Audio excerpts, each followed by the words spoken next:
काल हूं। सृष्टि के नायक श्री हरि विष्णु के पृथ्वी पर अवतार लेने की खुशी में पूरी अयोध्या में मंगल उत्सव होने लगे। धरती ही नहीं, देवलोक भी श्री विष्णु के अवतार से आनंदित हुआ। देवताओं को पूरा विश्वास हो गया था कि श्री विष्णु का ये अवतार अपनी मानव लीला से धरती लोक को भी आनंदित करेगा।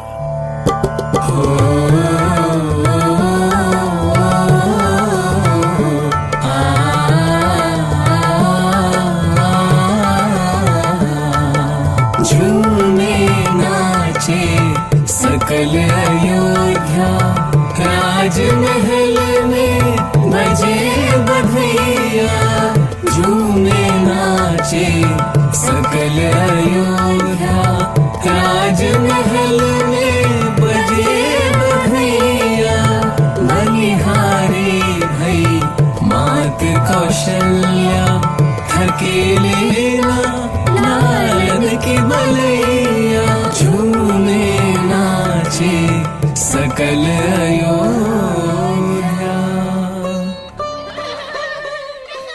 महारानी कौशल्या, हमारे सुंदर सलोने कुमार रो क्यों रहे हैं? यदि नहीं रोएंगे तो हम सब दौड़ते भागते हुए इनके पास कैसे आएंगे? बड़े चतुर है कुमार। देखो, माता पास आई और कुमार चुप भी हो गए। तो चलो सब मिलकर इनके स्नान, काजल, टीका और दूध की व्यवस्था करो। जो आ गया महारानी। कैसा अनोखा दृश्य है। बाहर नगर की स्त्रियां सज धज के अयोध्या के राजमहल की ओर चल पड़ी हैं। उनके हाथों में भी सोने के कलश और आरती के थाल हैं। उत्साह से भरी स्त्रियां महल द्वार तक पहुंच रही हैं।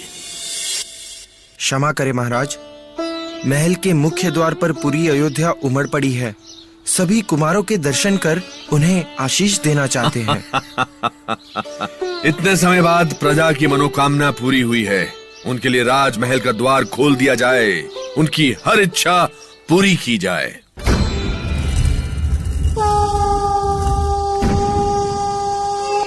ऐसे सुंदर बालक तो हमने कभी नहीं देखे। लगता है भगवान स्वयं बालक बनकर उतर आए हैं। इन्हें खेलते देखकर कितना अच्छा लग रहा है। देखो, माँ कौशल्या के पुत्र कैसे मुस्कुरा रहे हैं, जैसे कह रहे हो, हाँ माताओं, मैं तुम्हारे मन को रिझाने ही तो आया हूँ।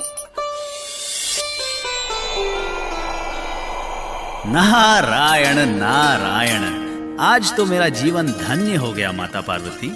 लगता है धरती लोक की अद्भुत शोभा देखकर आ रहे हैं देवर्षि नारद। सत्य कहा माते, श्री हरि का बाल रूप इतना मोहक है कि लगा कि मैं सदा के लिए धरती पर ही बस जाऊं।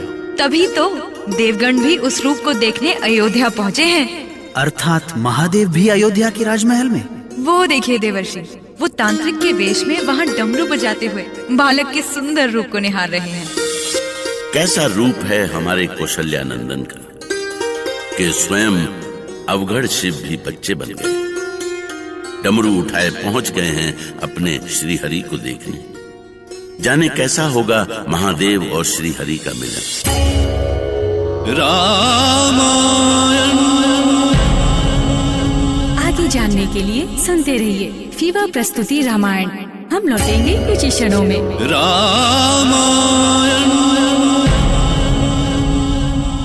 कैसा रूप है हमारे कौशल्या नंदन का कि स्वयं अवघड़ शिव भी बच्चे बन गए। डमरू उठाए पहुंच गए हैं अपने श्री हरि को देखने। जाने कैसा होगा महादेव और श्री हरि का मिलन। ओम भट्ट, विलक्षण है ये बालक। संपूर्ण संसार में इसकी महिमा का गान होगा। ओम भट्ट, अद्भुत शक्ति का स्वामी होगा ये बालक। और सुनिए महाराज दशरथ, आपके ये चारों पुत्र संसार से अन्याय को समाप्त करके न्याय के मार्ग प्रशस्त करेंगे। चारों दिशाओं में इनकी जय जयकार होगी। आपकी शुभवाणी से हम प्रसन्न हुए तांत्रिक। कहिए, हम आपकी क्या सेवा कर सकते हैं? ओम भट्ट, हमें कुछ नहीं चाहिए राजन। इन कुमारों के दर्शन से बड़ा कुछ भी नहीं है। अब हम चलेंगे।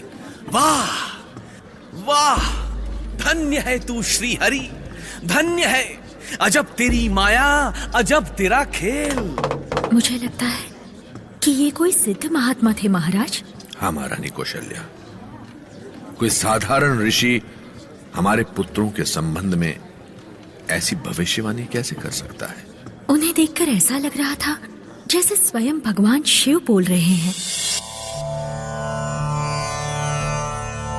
ओम नमः शिवाय, ओम नमः शिवाय। भला हमें कोई कैसे पहचान सकता था देवी पार्वती? हम तो सिद्ध तांत्रिक के रूप में थे।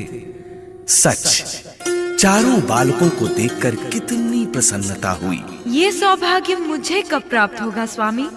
कब मैं उन कुमारों को देखूंगी? आपके लिए क्या असंभव है देवी पार्वती? आप जब भी इच्छा करें, दशरथ कुमार आपके सम्मुख होंगे। मेरा आशीर्वाद सदा उन बालकों के साथ है।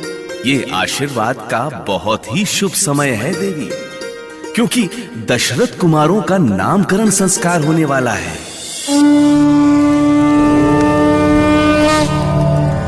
गणनन्त्वा गणपति गण हवामहे, प्रियनन्त प्रियपति गण हवामहे, निधिनन्त्वा निधिपति गण हवामहे।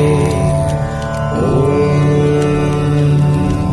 गणनन्त्वा गणपति गण हवामहे, प्रियनन्त प्रियपति गण हवामहे, निधिनन्त्वा निधिपति गण हवामहे। गुरुदेव, कुमारों का नामकरण संस्कार आरंभ करें। माता केकई का ये सुंदर पुत्र प्रजा का पालक होगा। ये लोक का भरण पोषण करेगा, इसीलिए इसका नाम होगा भरत। कितना सुंदर नाम है, भरत। मुनिवर, अब आप हमारे इन दोनों पुत्रों का भी नामकरण करने की कृपा करें। महारानी, आपके ये पुत्र जगत के आधार हैं, शुभ लक्षणों के धाम हैं, इसीलिए मैं इनका नाम लक्ष्मण रखता हूं। और महाराज, जिनके स्मरण मात्र से ही शत्रु का नाश हो जाता हो, उनका नाम मैं शत्रुघ्न रखता हूं। हम धन्य हुए।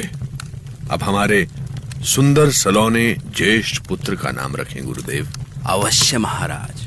अखिल ब्रह्मांड नायक की कृपा और ग्रह नक्षत्रों की गणना से महारानी कौशल्या के गर्भ से उत्पन्न आपके ज्येष्ठ पुत्र अति प्रिय तथा सबके मन में रमण करने वाले हैं, इसीलिए इनका नाम होगा राम।